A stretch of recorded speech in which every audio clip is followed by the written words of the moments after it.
Arana mihoby dia mandray vahiny ny fandaharantsika amin'ity androany ity solotena iray avy eo amin'ity leto Madagasikara miaraka amintsika sitraka faly mandray an'se zahay.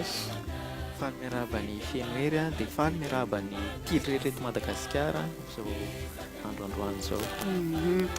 Matombotonga eto dia manana vaovao lazaina, manana hetsika ho karakaraina.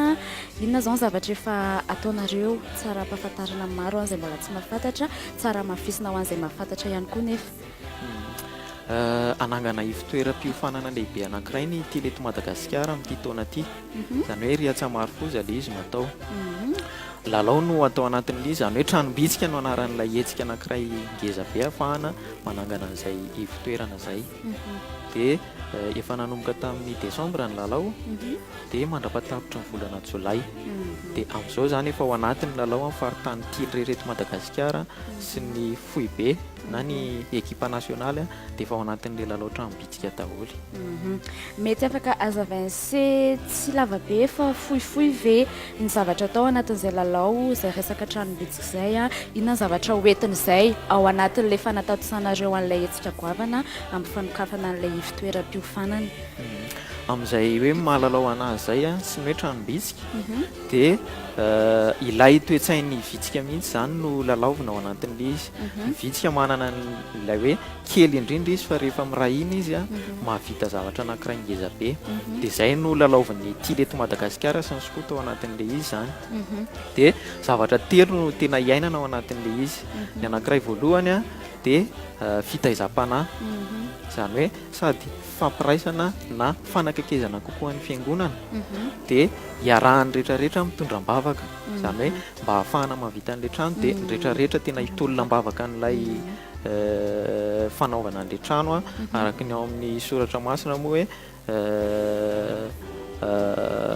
raha miasa foana ny mpanao trano dia raha tsy Jehovah no manao ny trano dia miasa foana ny mpanao ny asa.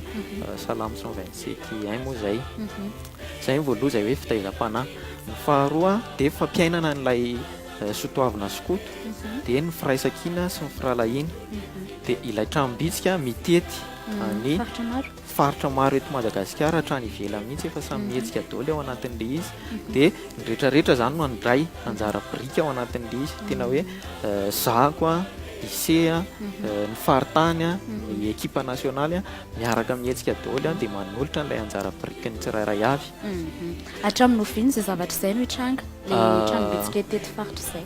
Hatramin'ny volana Jolay izay no handeha. Hatramin'ny volana Jolay izany ilay fitetezana an'ilay izy sy fampiainana an'ilay lalao rehetra.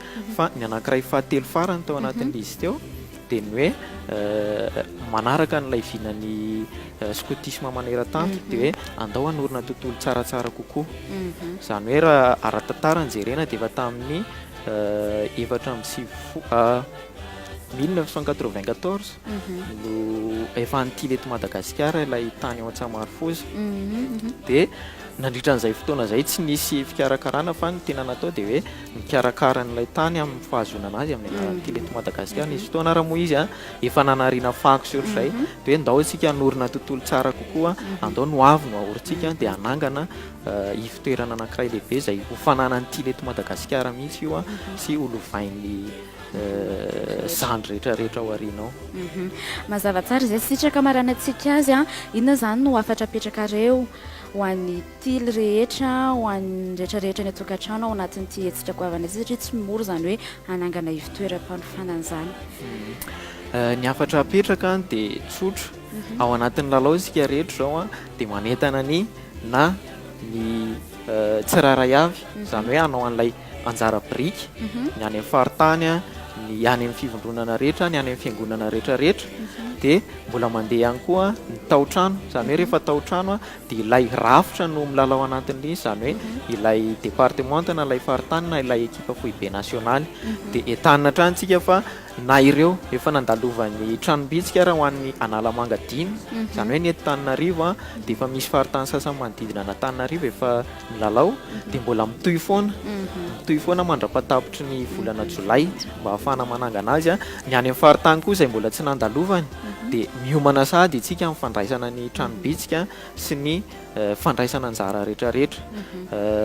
Dia farany indrindra angamba dia hoe hohetsika anankiray ngeza be eto Madagasikara sy hatrany ivelany le izy satria na ny any Canada a Canada États-Unis France Maurice sy ny sisa efa nihetsika daholo eo anatin'le izy dia efa nandray anjara daholo dia ny fandraisana anjara rehetra dia amin'ny alalan'ny Orange Money 033 032 58 126 25 ny M-Vola 034 38 126 25 dia ny Airtel Money 033 33 126 25 tompoko mazava tsara izay dia minosy manantena izay minosy manantena koa fa tafita somatsara ho antsika ny tokantrano any izay afatra teo izay ifanohana ao anatin'izany satria fanabeazana ny ao anatin'ny scoutisme dia ifanohantsika satria majiniky ny tompo ireo dia tsara beazana tsara araka ny tokony izy foana mirary soa azy ireo tsika